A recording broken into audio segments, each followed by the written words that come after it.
Namaskar. So this is one more episode of Adda, and it's so beautiful that this is like first time when we are actually sitting next to each other and talking to each other, because earlier three episodes were literally on Zoom. I mean, because now over a period of time, Zoom has become God, and the whole idea to have this space was very simple because uh, we thought that the social sector, is pretty isolated.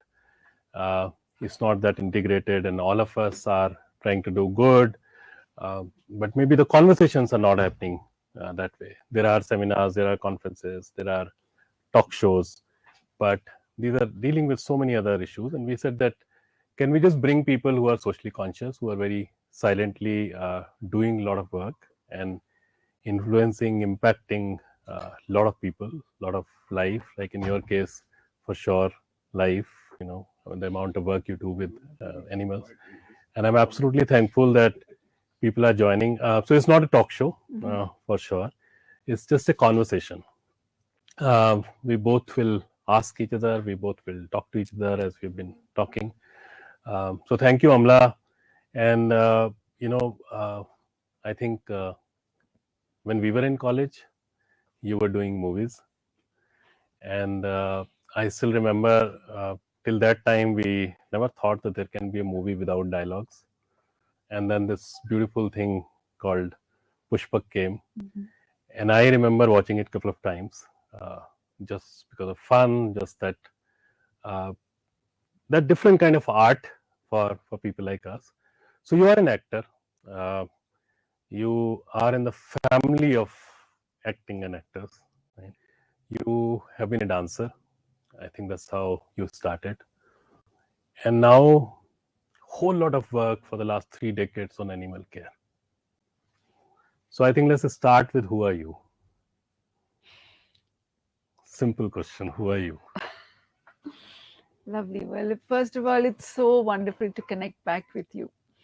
I remember being extremely inspired every time I heard you speak, and by the work of Gunj. And I'm really honored to be here speaking to you with an opportunity. It's a tough question. Who are you? I'm always trying to find myself. And I think every time around the sun, every circle around the sun, I look back and I try to understand myself more. I don't think we are anything fixed. We're always changing. Evolve. Yeah, constantly changing.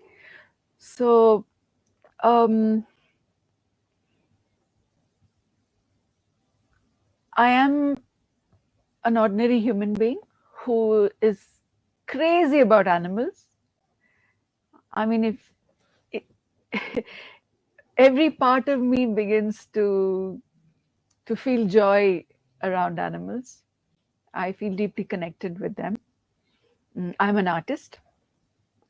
I'm not just limited to creativity and art, but I think I learned how to take that creativity and apply it to anything I do. And that's what I discovered I could do with running Blue Cross of Hyderabad, which is this animal welfare movement that we started, facilitating good things to happen, helping other people also find their feet, doing the same, and running the college that. So I go back to the dance part of it. I know that I think you spent a lot of time in Bharatanatyam. That has been your craze. How this dance thing really helped you as an individual? Because I know if I listen, to be honest, say a few days back, I didn't know much about you, but now that my team has researched and I have also gone through, and I actually saw glimpses of Pushpak again, because it's like 1987. We were like kids that time, and that's how. And some of the words which I attach to you is, say, a dance, be creativity, what you just mentioned. Third is animal suffering, for sure. And of course, art and movies and all that. So let's talk about dance first. Okay. And why I say that, because this entire COVID phase, uh, large number of people are going through very tough phase, and mental health has become a huge issue. And there are a lot of people who are talking about dance movement therapy and going back to your passion, and then become a normal, at least mentally we start becoming normal. So whole lot of people are going back to those passions. I mean, so many people have moved to the smaller cities to be connected to nature and so many other things. So let's talk about dance first and then more conversation. So wonderful that you approach it that way. Um, I discovered classical dance just by seeing a performance of great dance at the time, Padma Subramaniam. And that's how my connection happened. Very soon I found mm, it, there is a certain application of dance. Classical dance is extremely complicated. And there's a whole host of sequences of rhythmic body movement and expression, and you have to do everything together at a certain rhythm, and then you slowly begin to do longer compositions and more complex dance movements, and you have to tell complex stories. I found that if you take anything that is complex and overwhelms you, you can break it down into small pieces like a dance adavu, and you can practice it, and it becomes simple to do. I don't know when exactly I learned to make that application in life, but I found that was a easy way to do it. And this was in my childhood, because I started learning dance when I was 7-8 years old. Then my parents put me in Kalakshetra, which is a dance institute of Rukmini Devi Arundel in Chennai. I think I have a Tamil soul. I'm Bengali and Irish That mix. was my next question. In any case, it's very interesting. So anyway. I think I found my connection, my old connection. And Rukmini Devi used to call dance a yoga. Yes. So yoga is to connect to yourself. Basically, the meaning of yoga is to connect to yourself, to understand yourself. And through the dance, she believed that anyone could not only find themselves, but help themselves evolve. Because again, there's so many aspects of the dance. You learn stories from the Puranas, which have great values. So in that way, there's a spiritual learning that happens. And of course, there's a physical and emotional connection that really helps you come together as a human being. And I think that was very true. That's what happened to me. I would have just wandered away and drifted through life had I not found the dance and used it to grow as a human being. It really helped. So I was just before this, I was at the convocation of NIM. One of the things in my lecture, that's what I was saying, that education and passion are two completely different things, and education and profession are also two completely different. I was actually telling them that yes, you become a big corporate guy, your institution will be happy, but the fact also remains that if you become a good artist, good dancer, and you follow your dream, even then the institution will be happy and maybe rather call you more often than if you become a corporate guy. Any time, any incident you remember where this dance and art helped you? And why I am asking all these questions, because the whole idea is not just to talk about the social issues. In any case, we'll talk about it, but our listeners are completely different, and I personally feel that there is nothing like post COVID. It is all with COVID. There is huge amount of impact on all of us, and all of us are trying to look for something which gives us peace. Maybe that is the reason these conversations are very important.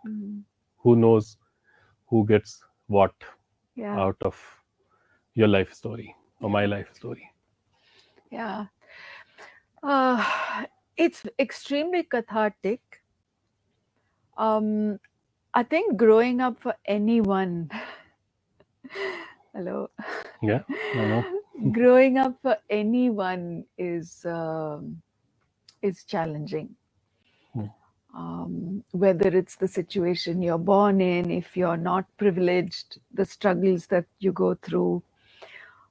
If you are middle class, then all the expectations that society puts on you.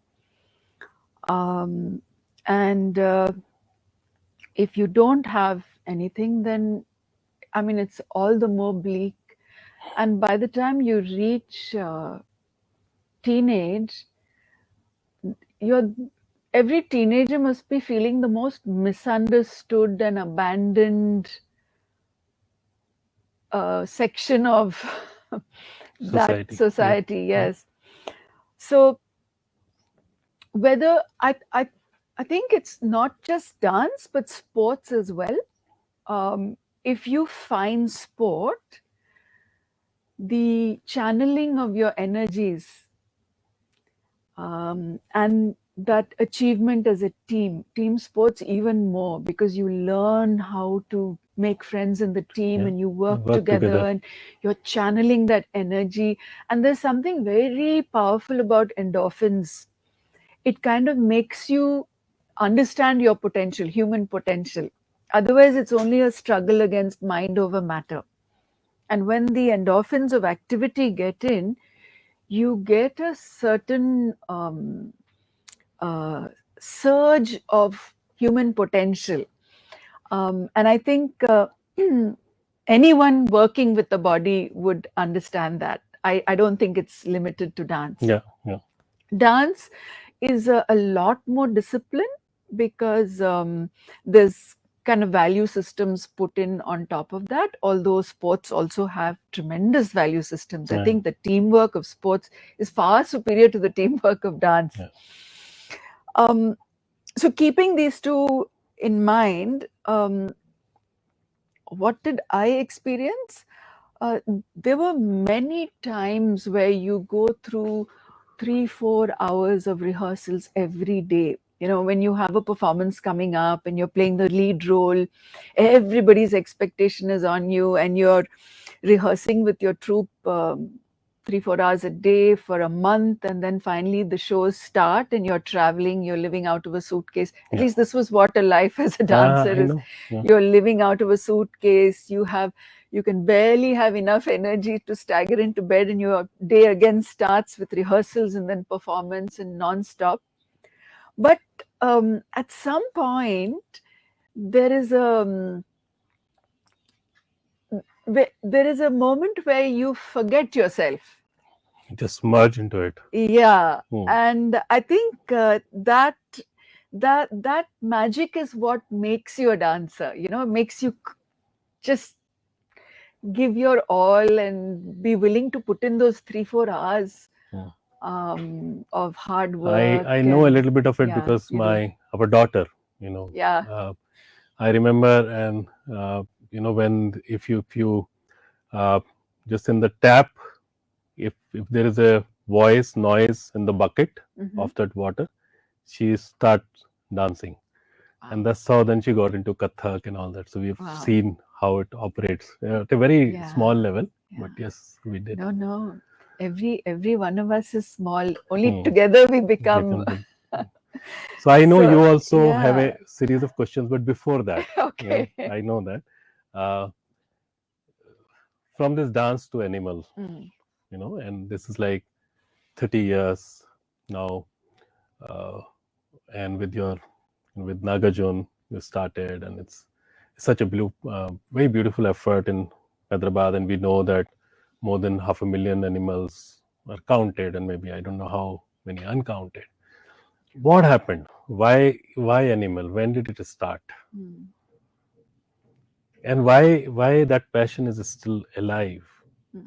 It's a very complicated work. We know Mm. that. Mm. Mm. Need Mm. to I really need more and more on this, Okay. because this is a very important subject. again Okay. for all of us in the society. Okay.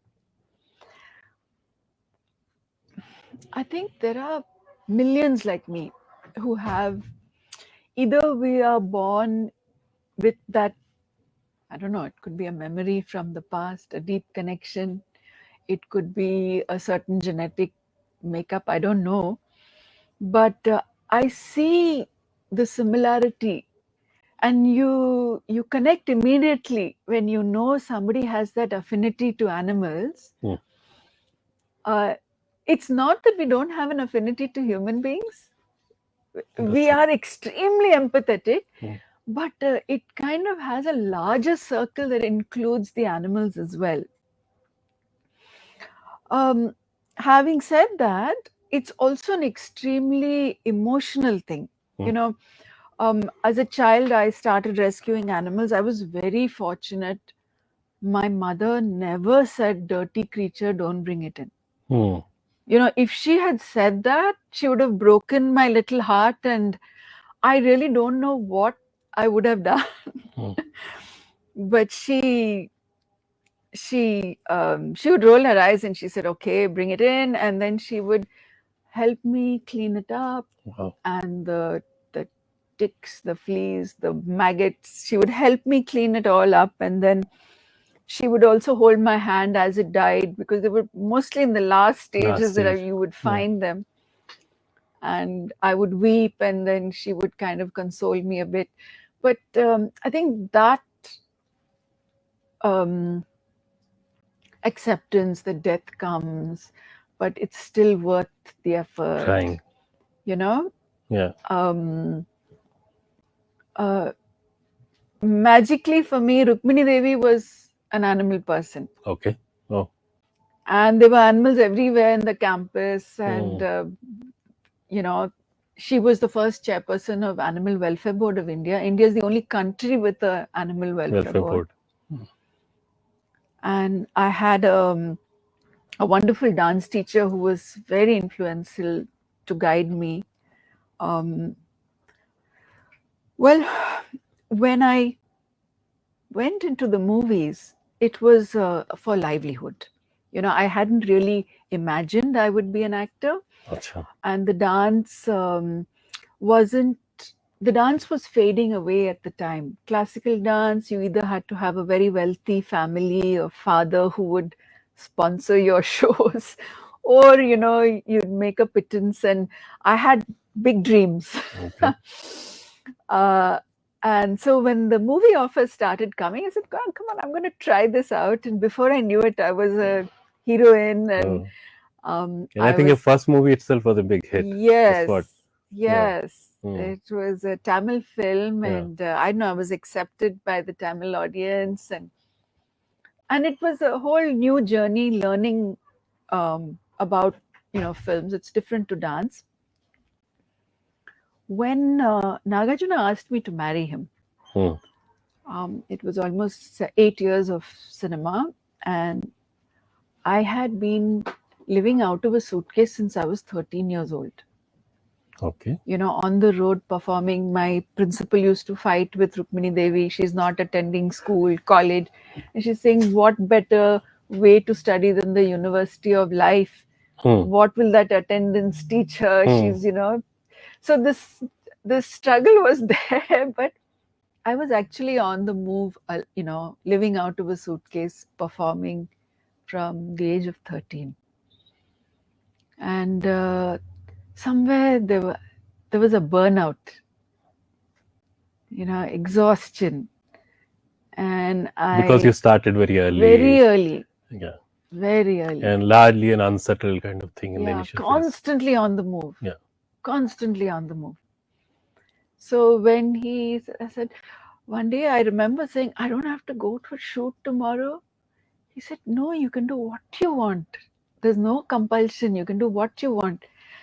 And that excited me. And I think I just spent the next year or so discovering who was Amala. Hmm. And I started rescuing animals because Amala rescues animals. And my home Lovely. became Hmm. a rescue home. and it was my husband's idea. He said, you're so good at this, why don't you do it in a more organized manner for the city? It was his idea. I was Well, that's only, absolutely yeah, crazy and lovely. I mean, yeah. the dance guru loves animal. Mm, Mom is fine with animals. mm, Husband loves animal and starts an organization with mm. you. Wonderful. Nature is blessed, really. Yes, that's what. Really. I Oh, never had to fight anyone to do this. They would just say, we see what you do, just go do it. And that's how it started. And when we announced it, it was so wonderful. Everybody in the city who was helping animals at the time came and joined us. hmm, hmm, It was really marvelous. Um, lovely. So there is audience very yeah. selected. This is first time, and there are filmmaker, there are economists and professors. There are very small group of people, and then there are a lot of Yes. people on the online thing, Yes. which where we will have questions. So over to you. Yeah. You wanted to ask certain things, Yes.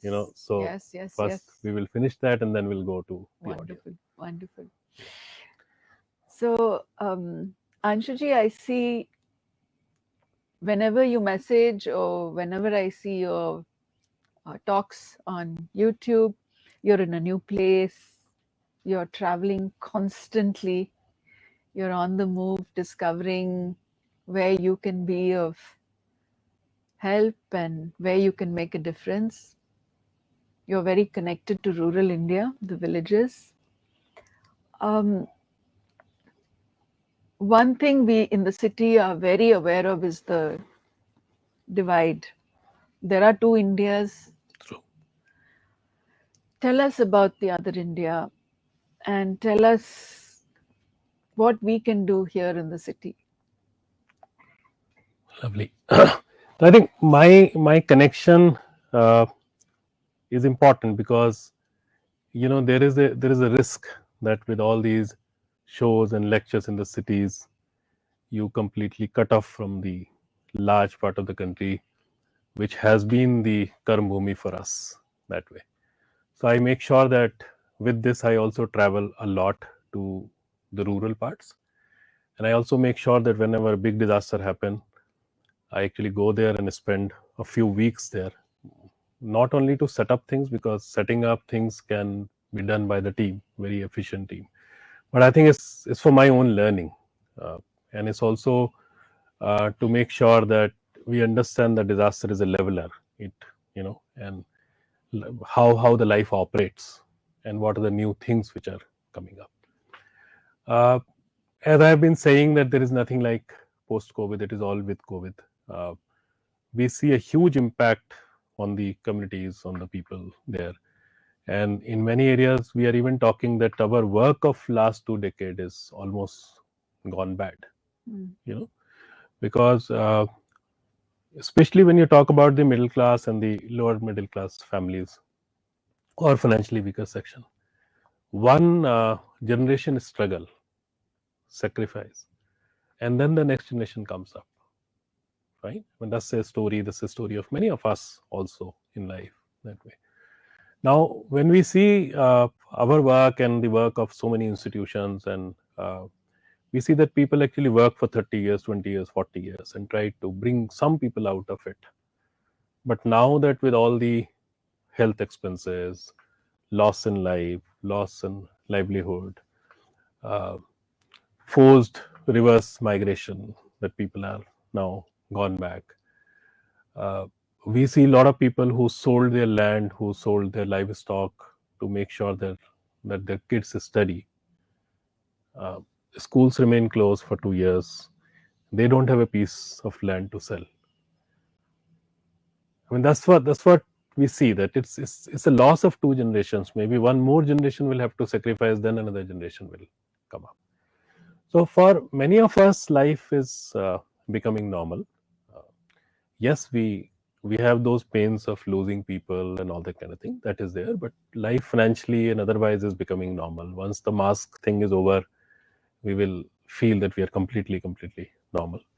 But I think the struggle of millions across the globe is grown, and also I think we should be very upfront in saying that exactly the time when the world is going through a bad phase, the richest people on this earth are inventing space tourism. So that divide, when you say, that is increasing, because every disaster is an opportunity for some people, and every disaster brings a set of problem for the larger section.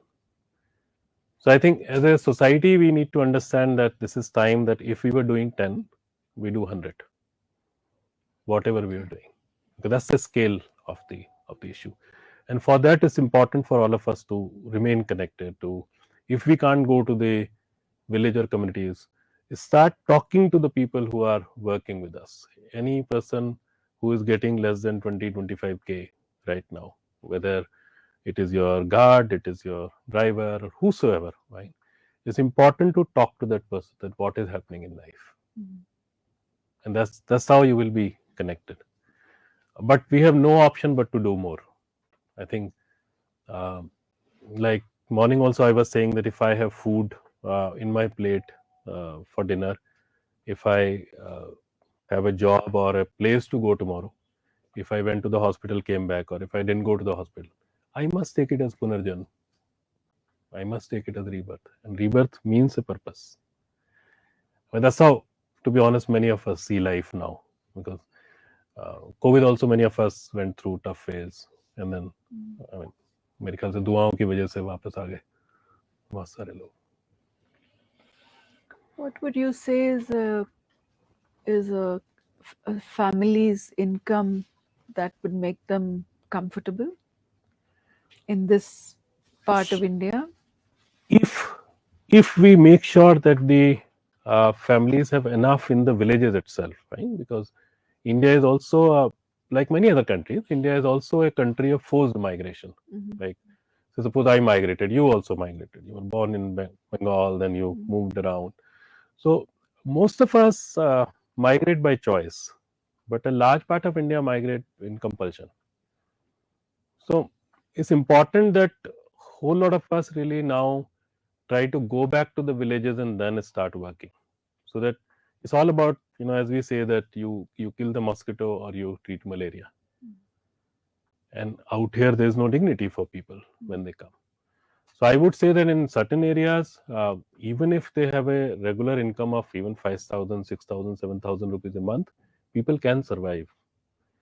The same family cannot survive in 20,000 rupees, even in a slum in any big city.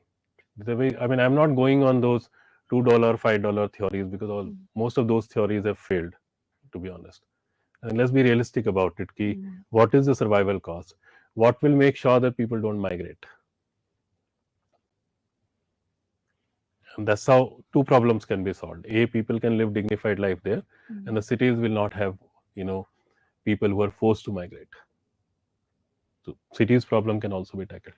And that's how we see the model. We don't know how much people will adopt this, for sure, because there are interests, there are vested interests. But for sure, Amla, there is no pull factor for the cities now. It's all push factor from the villages. That we can even say with our 2 decades of whatever work in parts of many states. So we are getting into serious conversations, but out here, if we have more questions, anyone, please, yeah, Amir bhai. Anshu and Amala, both, when we see the work that you both are doing, the underlying feature in the work at Blue Cross or at Boons is that of dignity, and that's a word that very few of us understand as much as both of you do. Uh, you know, I've seen your work, Amala, and Anshu, I know your work so well. What is it that drives you? What is it about the dignity aspect? Because all of us in the social space are forever worried about livelihoods, about education, about healthcare, but we don't look into this aspect of um, animals dying undignified death, people living undignified lives in big gutter pipes in slums. How does that push you towards your work? Is that a factor? I know that that's a factor. Can you define it for us? With animal suffering, the animal suffering kind of drives anybody with that empathy and compassion for animals to want to do something. The thing is that most people, no matter how empathetic they are and how compassionate they are, the first response is this drive of sorrow or um, pain in response to suffering. You know, you don't always know what to do, and an injured animal will bite. It, you know, not everybody knows how to handle an injured animal. It's a skill. It's a trained skill. Within 1 year of doing animal welfare in Hyderabad, the first year, I mean, it sounds very noble, but the truth is, I had a near breakdown. I was overwhelmed with the amount of suffering, and it was just endless. It was relentless, and no matter what one does, you see there's a ocean of suffering still out there. And one person, it just it knocked me off my feet, and I was expecting my son at the time. I was 6-8 months pregnant, and I realized that I have to do something. This is not going to be the right way to approach building a movement or bringing another life into this world. I really must find some answers. And I took a step back.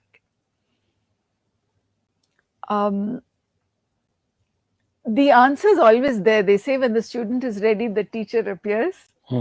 So one morning I opened the newspaper and I see a big smiling face of Satyanarayana Goenkaji. He's no more now. And the caption was, "The way out of suffering, the teachings of the Buddha." And he was giving public talks at Bharatiya Vidya Bhavan. And I went for the talks. Oh boy, really, it was like a, parched Absolutely. land and this Needed kind of. the rain of wisdom that came. And then I rushed to the Vipassana camp. There were centers all across India. I went for the 10-day Shivit. They teach you Vipassana, and Vipassana really, oh my goodness, it was God sent, Buddha sent. I found my inner balance. I'm not saying that it was easy. It was probably the most difficult thing I have ever done. And I had to go back many times. I think I'm the most difficult person to find inner peace, but I found it. And I think I went back some 20 years. Every year I would go back. And that inner peace is where all the answers come, and everything just connects. That's the dignity. You find dignity in yourself, and then you see it all around you. So, Avirbhai, in our case, I think we always feel that dignity is what? Dignity is something you value people for what they are. Very simple definition. Nothing more than that. Whatever they are. And the other part of the dignity is that every single person on this earth, whatever economic, caste, community, financial background, or country, geography you're born with dignity. You can't give dignity to people. You see, dignity you can maintain, you can respect, or you can snatch. But no one can give dignity to people. That's what I always feel. We all are born with dignity that way. That's like part of our soul, part of our body. So I think what we are trying to do in our work is just we are trying to respect that. We are saying that don't challenge. So like if you see, we are not saying that charity is bad. We are saying sustained charity is bad. And we are saying that charity also need to be done in a respectful manner. I mean, you can't give your torn undergarment and say I'm doing charity. You can only give something to people what you can have. You can't have double standard on food when you give it to someone. I mean, we can only give what we can have. Fine, you don't put all those desi ghee and all that, but nice, good, tasty food if you are giving food to someone. So just respect. That's it. Nothing else. And the moment you do that, Amla, I think you also must have seen in your work, uh, all these people actually become the force. They become a stakeholder. What do people want in life? They just want to be respected. Then they actually become a part of your team, your mission. Then it's not like me and you. Then it's like us. So I think for us, yeah, like So you've been saying post-COVID India. Hi, Amla. Hi, Good to hi. see you again. So good to see you. Adab, Anshu, welcome to Hyderabad. yeah, shukriya. We've been saying post-COVID, and I know how difficult your job is post-COVID, as you know, all of us, you're out there in the field. But do I think that Amala's job has become double, and I'm only talking about the animal welfare thing, is because I have seen people, when during COVID, during lockdown, we went out and fed the dogs on the street because they weren't getting any garbage to eat from and stuff like that. And how many times I've heard people say, "Aadmiyon ko khane ko nahi hai, kuttong ko khilave tum." So then you start seeing who you need to save first, right? Or who you need to work for first. So did this entire pandemic that is still going on, did it put you back, like Anshu said, it's taken them back a couple of years in that thing? And did you feel that this post-pandemic or this pandemic has really affected the movement? I know it affected a lot of people, but somewhere, Ilahi, we are blessed, that we were able to navigate it. That my biggest force is Nagarjuna, and Nagarjuna has deep pockets, and he just channels his compassion. He's an extremely compassionate person, and he just channels it when he sees difficulties. That's when he gets going. The rest of the time, he lets everybody do their own thing. So for the film industry was a standstill. Most of the, if you're not an actor or a director, everybody else depends on their daily wages. So that was a huge community that really faced a difficult time. All the slums in the city, all the domestic workers, they suddenly were out of jobs and they weren't being paid their salary. Drivers, cooks who lived in great dignity till then suddenly didn't have their salaries. Can you imagine that? Somebody's been working for you for 20 years and you say, okay, I'm not coming, you're not coming, so you don't get your salary. How is that family going to eat? So fortunately, I'm part of United Way Hyderabad, and United Way Hyderabad did a massive distribution network where monthly supplies were taken to each family staying in the slums, and different corporates came forward, different families came forward to support this. The animals were the least of the problem because animals always have animal friendly people. In a community of 100, there'll be 10 who will make the sacrifice for animals. No, and this is so true. I think the time is changing that way. This time there were enough people who wanted to do something for animals, and there were enough institutions and individuals who were ready to support that work. So a lot of people were not asking कि चावल कहाँ ले जा रहे हो, इंसान खाएगा कि जानवर खाएगा. They were absolutely happy.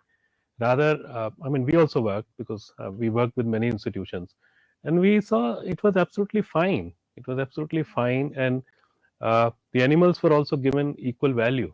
I think in this COVID phase, at least, that was one beautiful thing which happened for sure, and that's a good, beautiful progress for sure. Yeah, lives, man. Lives, certainly. Four legs or two legs. Yeah. Mars pet food, they emptied out their factory and gave us the pet food. Nice. And we had the police department distributing it. There were, the police force also are deeply connected to the street dogs because they patrol the streets for them. You have a pack of dogs barking, you know something sinister is going on in the middle of the night. And they were So a distributed. question, a normal, usual Yeah. question has come, and which says, any advice to 24 years old Amla? By you, Oh wow! not by me. Who Oh am I? wow! Who am I? It's you. Oh wow! I would hold her close and say, "You're on the right track. Don't give up. You can do this. You can do this." Oh, 24-year-old Amla had the world on her shoulders. Oh my goodness, she was way too serious for a 24-year-old. Lovely. But to any 24-year-old, I'd say, I understand your struggle. I really understand your struggle. The most misunderstood generation are the teenage to 27. I mean, the most misunderstood. I think as human beings, we ought to be far more understanding to the younger generation, far more willing to listen to their aspirations and their challenges, and So what is not next? keep bringing the past into the present. You know what? I hate that. Absolutely. So what is next for you, Amla? That's another question. Another. Well, I truly wake up I'm an early morning person. So for me, I'm like waiting 4 o'clock, 5 o'clock.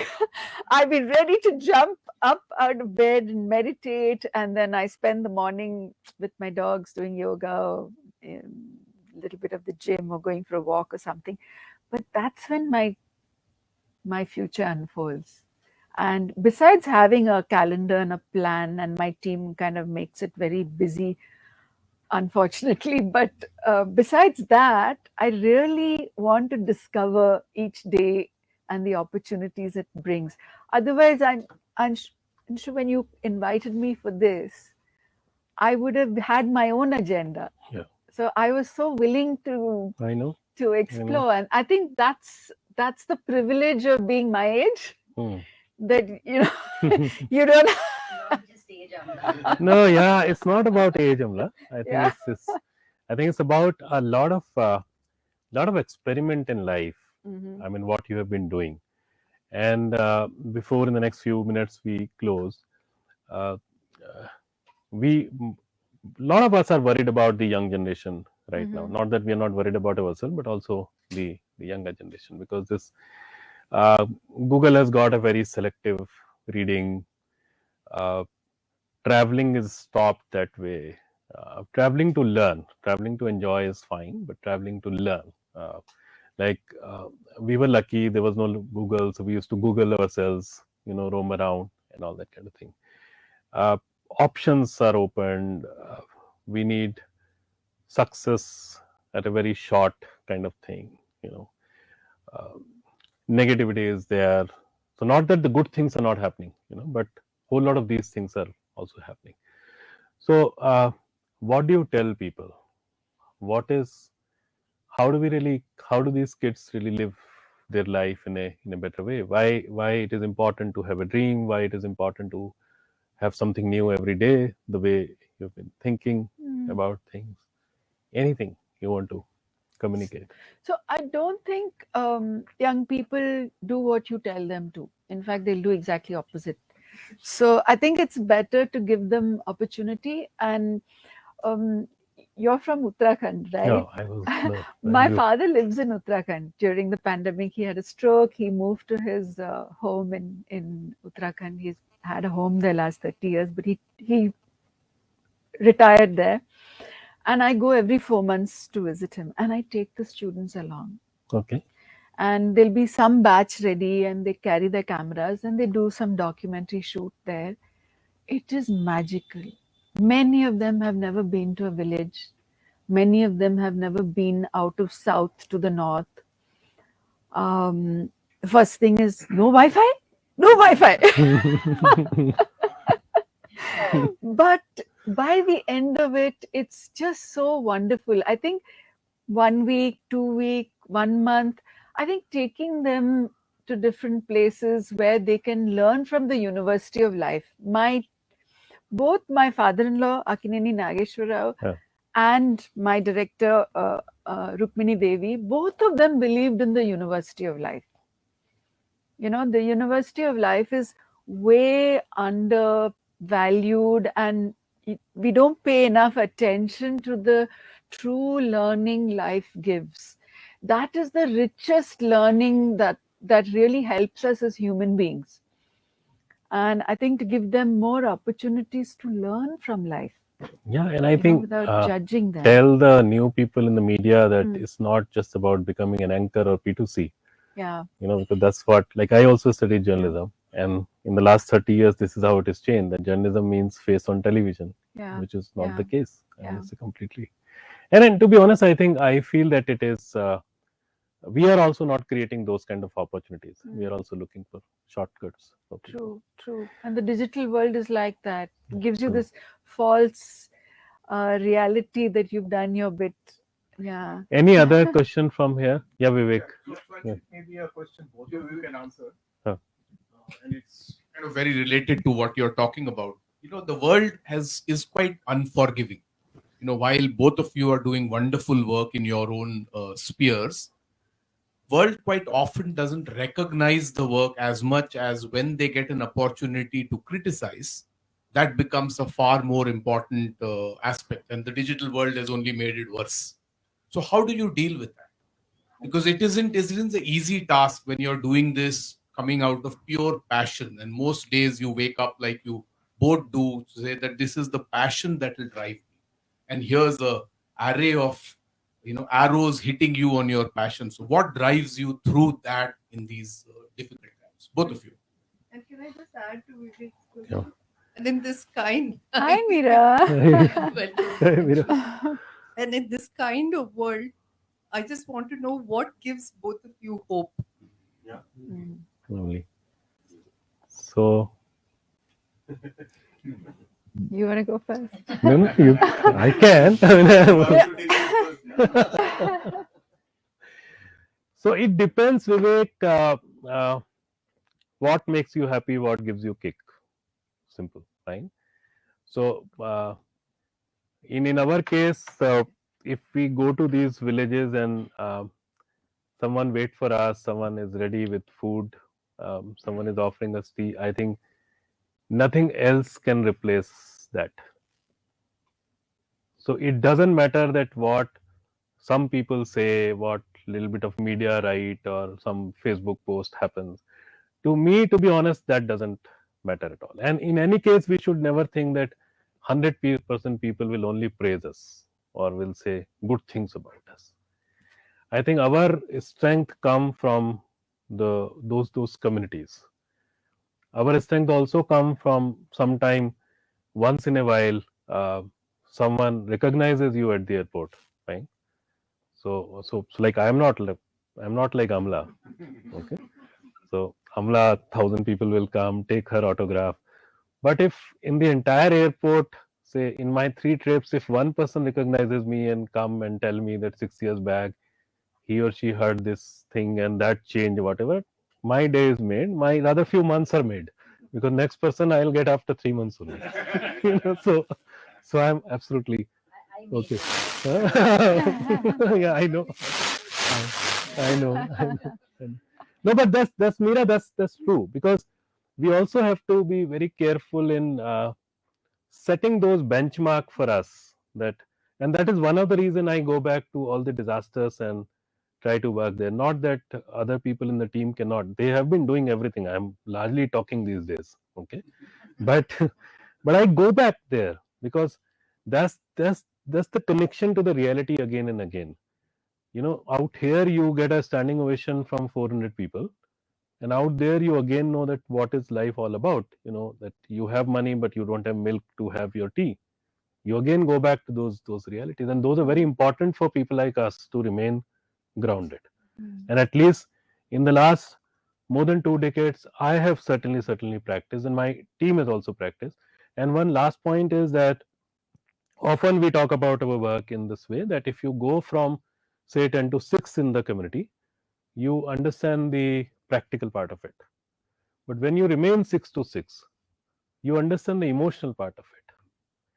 And to do a good job, and the job which is needed by the people, not like imposed by us, you need to understand those emotions. And those people give us hope. And I mean, otherwise we all know what all is happening in the world, from Putin to what not. Okay, but I think those powerful people will keep playing their, uh, games, but the innocent, beautiful people are there, and those are in millions. And I think we have also learned something to work with them and get happiness from them. I Can mean, you give an example of when you were there and the solution came up, or how did you learn this? What you had to do in a particular setting?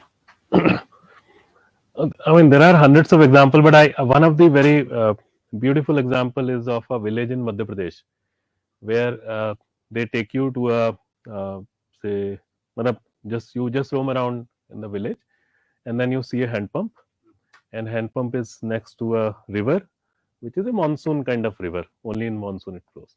So you are happy that there is water catchment area, and hand pump never dries. So you come back and we start talking. What do we do? And the guy says, we need a well. So we said, why do you need a well? There is small village, there is hand pump, water catchment area.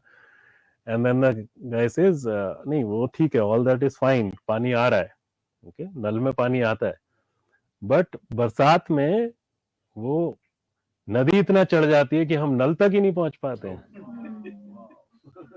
So all your theories of water catchment area, every single thing fails. And then they talk about a well, and so we asked them कि भाई आसपास कोई कुआं खोदा है क्या, कभी हुआ? They said हाँ हुआ, and there was like it was almost कोई 100-150 फीट खोदा और पानी नहीं निकला. तो हमने कहा वो मशीनों से खोदा 100-150 फीट पानी नहीं निकला, हम क्या निकालेंगे? तो the guy says, he says उन्होंने हमारी सुनी नहीं. That's his dialogue. Okay. तो we asked him कि भाई आप क्या कहना चाह रहे थे? बोले हम बताएंगे गांव में पानी कहाँ पर है. And then I don't know if you know, they bring a coconut, Yeah. And then coconut changes its position, and then people like us laugh because we say ये क्या superstition और ये गंवार आदमी and all that kind of nasty things we speak, because we don't understand that 30 years back, when there was no technology, no machine, every village used to have a well, so there was some wisdom. And then you trust that guy, because in any case 40-50 people are risking their life. Okay, मैं तो कुछ कर नहीं ना, मैं तो consultant हूँ, बाहर खड़ा रहूंगा, but those people are risking their life, and at 18 feet we got water. And since then we have been using the traditional technology, and I mean it's happening all across the country. It's happening. So I think one of the things which we have learned is that it's important that we kill our arrogance and we go in the learning mode, because उनका area है, उनकी problems हैं, उनके पास solutions हैं, हमारे जाने से पहले भी वो सॉल्व करते थे. वो फॉर्मूला वही है कहीं. Over to you. So, when the negative onslaught happens, see, once you found inner peace, then it's like a pair of chappals. I remember that Akbar Birbal story as a kid. He says, no, put leather all across the countryside, and then Birbal says, no, just wear it on your feet and you can protect yourself. So I think as human beings in the social sector, you have to learn. And I think the ones who are doing serious work, they're not doing it for praise. They're doing it because the situation is so bad. So when somebody does an onslaught, I look at where is the truth there, and I say, yes, you're very right. This is usually how it is. But we have found a solution.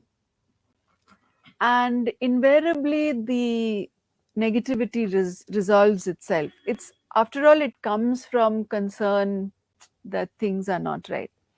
So that's how I learned to handle negativity. It doesn't bother me. I have my chappals on, my chappal of inner truth. You're following a truth. You're not depending on what others say about you. And there's another story which appeals to me a lot, and I often share it. It's about the grandfather telling the grandchild, that there are two wolves fighting inside you all the time, and he wants to know which one wins. And it's the good wolf and the bad wolf. And I think we all have moments where we're not true to ourselves. We could have done better. We're struggling with our own guilt. There are moments where we've done our very best and still the very best is not good enough. And I think in that struggle, the grandchild wants to know which wolf wins. And the grandfather says, the one you feed the most.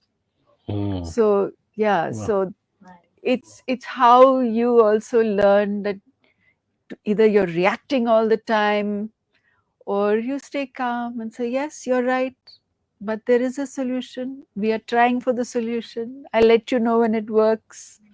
Lovely. So, Not as easy as you make it sound, but we'll try that.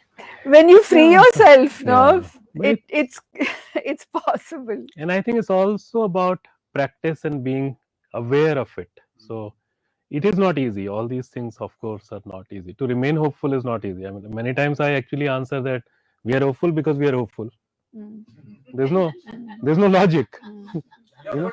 Yeah, that's also an We're answer. hopeful because that's the only option. Yeah. Meera, it's the only option. There is no other option, because if people like us also become hopeless, then what? And in any case, if I become hopeless, what will I do tomorrow? It's a problem to me. It's a problem for me also. Yeah. It's also good to connect. You Yeah. know, you kind of, when you connect with like-minded people, you always feel your batteries are fully charged and hope is just out there. So, Amla, we will end the show, but Mhm. most important part is that large number of people must have joined to listen about film, your film journey, your memorable roles, not just about these social issues. Well, and all these are important. So, any memorable thing, and then for sure, I mean, anything to talk about my favorite Pushpak. For sure. Why not? No, Pushpak is very dear to my heart. It was like acting school for me. You see, I was a dancer, not an actor. I didn't go to acting school. And working with Singitam Srinivasa Rao, sir, the director of the film, and Mr. Kamal Hassan. Kamalji was in his peak at the time. Yeah. And for a young actress to get to work with these two stalwarts, it was really like acting school. And the professionalism to carry out that project, it was really like a film school project. When I see it now and I see my students, all our young filmmakers in Annapurna, putting so much effort into the shot, the commercial film industry doesn't do that. Yeah. It's all big tamasha, but here they do it. And I realized that was my acting school. And if there was a scene between Kamalji and myself across the balconies, he would go and stand in the other balcony so that my expression would be big enough to speak to him, which nobody ever does. Yeah. I mean, let alone The sort of help that the kind of, which then you realize that yes, it's a teamwork. It's not just one person. It's a whole team that makes a movie. So very fond memories of Pushpak. I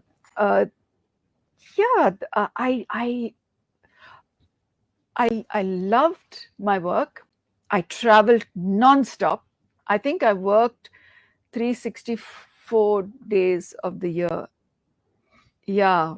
Yeah, and I think 5 language, 54 movies, Yeah. and all that. I mean, It was unbelievable. But then they call that age the golden age of Indian cinema, Yeah. where the maximum number of films were being made. I was fortunate to have. Did you meet Nag on ship? Yes. You know, you need to tell us. Also. Yeah. So shall we end So this I story spent- with that? yeah. How do did you that. guys meet and all that? We'll do that. Yeah. So most of my time I was struggling with dialogues, simply because there were languages I didn't speak.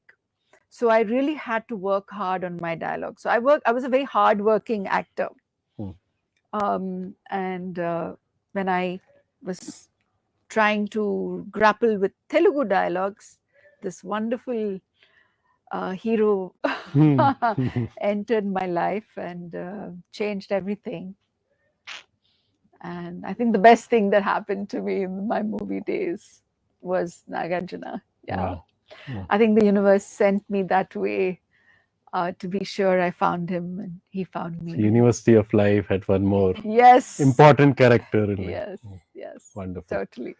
Thank you so much, Amala. Pleasure. I think, and it's so beautiful because this is first time, thanks to Eli, Amir Bhai, and so many other people, they just converted this room into a studio and all the team. And not only it is recorded well, it is there on Zoom and all that. And I think such a beautiful conversation. Thank you very much for Pleasure is accepting, mine. for coming. Thank you.